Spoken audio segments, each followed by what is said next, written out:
Boa noite a todos, hoje é 8 de maio de 2020, dia sexta-feira, diretamente de uma cidade congelada chamada São Paulo, por isso que eu tô meio vestido a caráter aqui. Pensei que eu poderia me vestir a caráter para falar sobre a bolsa, mas difícil ter uma roupa para traduzir a queda da bolsa ou a alta da bolsa, então acho que não vai dar muito certo.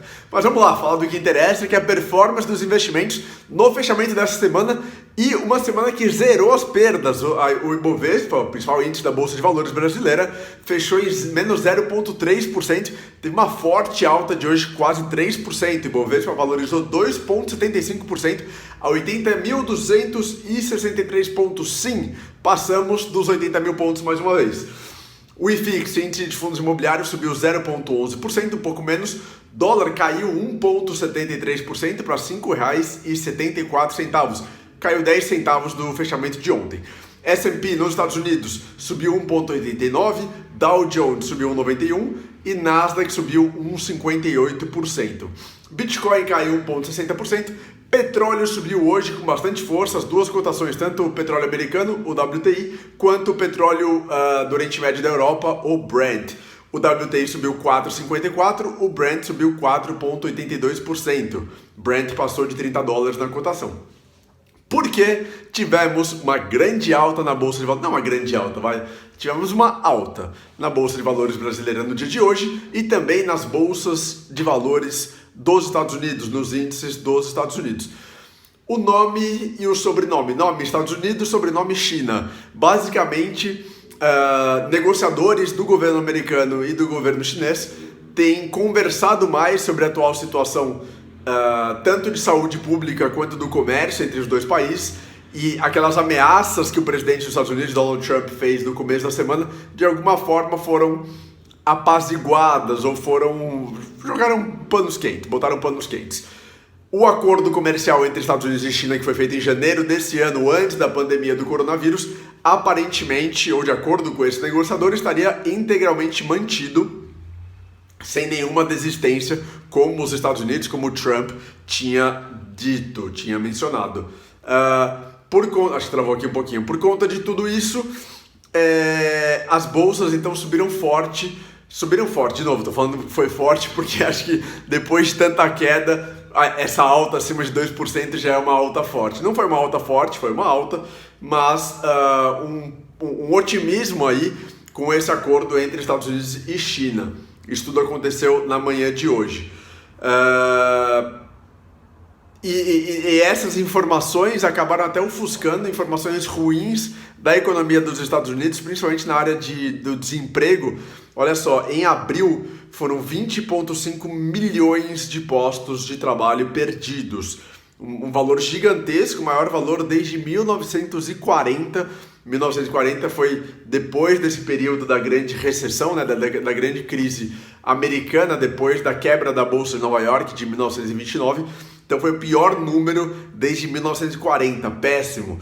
A taxa de desemprego nos Estados Unidos subiu para 14,7% e alguns analistas, especialistas, dizendo que o número de desempregados nos Estados Unidos poderia chegar a 40 milhões de pessoas, um número muito, muito alto realmente. Por outro lado, por que isso não afetou tanto as bolsas e os índices nos Estados Unidos? Os investidores analisaram que, primeiro, esse número foi abaixo do que era esperado. O mercado estava esperando uma alta, uma perda total de postos de trabalho em abril de 22 milhões e a perda foi menor, foi 20 milhões, nossa, 2 milhões a menos. Mas, querendo ou não, é um número menor do que o mercado projetava. E o mercado funciona muito assim, né? Tem uma precificação, então o mercado acredita que algo vai acontecer. Se aquilo acontece, ok. Se o número é pior do que o mercado esperava, ele reage mal. É o que aconteceu com a Selic essa semana com a decisão do Copom de reduzir, cortar a taxa Selic mais do que o próprio mercado pensava. E se o número é menor do que o mercado esperava, ele reage bem. É meio simplista, sim, mas o mercado financeiro no final do dia, ele é mais simples do que muita gente acredita ou pensa. É realmente algo muito relacionado à expectativa, a medo, a projeções, enfim, a outros vários elementos. Mas isso que eu queria falar para vocês sobre taxa de desemprego nos Estados Unidos. E aí também teve uma alta importante no mundo e também seguindo nos Estados Unidos, porque investidores estão acreditando que o pior do coronavírus já passou, seja em termos de saúde pública, seja em termos de impacto na economia.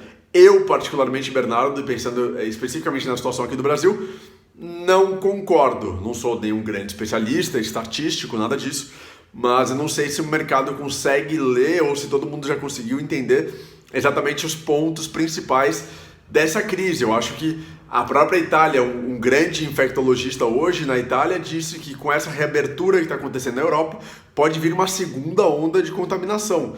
E uma segunda onda que talvez seja, não sei, talvez maior do que a primeira onda. O governador de Nova York se disse muito surpreso que a maior parte dos casos de coronavírus internados em Nova York eram de pessoas que estavam em casa, em quarentena, isoladas. Isso é complicado, é perigoso. Pessoas dentro de casa se contaminando. Então eu tenho minhas ressalvas e minhas preocupações. Agora vindo aqui para o Brasil. Falei bastante, deixa eu ver se eu falei de tudo, falei. Agora vindo para o Brasil. O Brasil teve em abril uma deflação. Sim, uma inflação negativa. O nome disso é deflação. O IPCA, que é o índice oficial da inflação medida pelo IBGE, divulgada pelo governo federal, ou usada pelo governo federal, caiu 0,31% em abril. Foi a maior queda desde 1998, olha só, em mais de 20 anos foi a maior queda da inflação brasileira. Apesar disso, antes disso, essa queda da inflação, ou essa deflação, abre espaço para o que o próprio Banco Central já mencionou nessa reunião da semana, de novos cortes da Selic. A grande preocupação de usar a Selic, a taxa de juros, como instrumento para não deixar a inflação subir muito, para controlar a inflação. Se a inflação está negativa, isso abre espaço para o Banco Central cortar ainda mais a taxa de juros. Por outro lado, eu vi uma matéria interessante dizendo que o item de alimentos e bebidas subiu 1,79%. Então, apesar de outros itens terem caído, o de comida, o de alimentos alimentos e bebidas subiu. O que é ruim, principalmente para as populações de baixa renda que estão confinadas em quarentena em casa. E aí, enfim, muitos perderam emprego, muitos tiveram sua renda diminuída. E isso pode afetar diretamente na capacidade das famílias de comprar alimentos. Vamos falar um pouquinho de crise política. Antes disso, petróleo. O petróleo subiu forte por conta de uma expectativa de que as economias voltem a reabrir, né? Eu falei ontem sobre números da China, então a economia voltando a reabrir, isso pode aumentar o consumo de petróleo no mundo, indústrias, carros, caminhões, etc. Aviões ainda acho difícil, acho que vai ter uma demora maior para o setor de aviação se recuperar. Crise política no Brasil. Situação não tem melhorado muito, né? Ontem houve uma visita do Bolsonaro, do Paulo Guedes, de 30 empresários ao STF, que eu mencionei para vocês no vídeo de ontem. A STF não gostou, os ministros enxergaram isso como talvez uma tentativa de interferência política do executivo no judiciário, uma interferência de um poder no outro. Hoje está tendo um grande debate sobre aquela liberação ou não do vídeo pedido pelo Celso de Mello, ministro do STF, apontado pelo Moro como contendo provas sobre a interferência ou tentativa de interferência do Bolsonaro na Polícia Federal, e parece que nesse vídeo tem ministro xingando outros políticos e xingando o Supremo Tribunal Federal, uma coisa bem complicada, né? Bem ruim de soltar um vídeo assim. Por outro lado, é um meio de prova importante para as alegações do Moro, então a gente está um pouco nessa celeuma.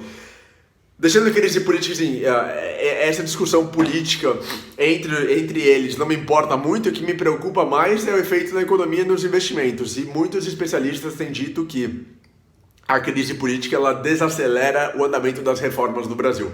E reformas que não caminhem e que não avancem prejudicam a retomada do crescimento, como o próprio Banco Central mencionou na última reunião. Dificultam a atração de investimentos internacionais e estrangeiros, dificultam a expansão da atividade econômica e crescimento de empresas. Então o que me preocupa é justamente a falta de andamento das reformas, se isso for travado pelo Centrão, se isso for travado pelo momento e por todas as circunstâncias. E aí, o que você achou de tudo isso? O que você achou do meu traje? Manda esse vídeo, compartilha, marca aqui 3 pessoas pelo menos, para elas também receberem essas informações e você me ajudar a levar esse conteúdo para outras pessoas investirem melhor o dinheiro. Obrigado, um abraço e até o próximo vídeo. Tchau!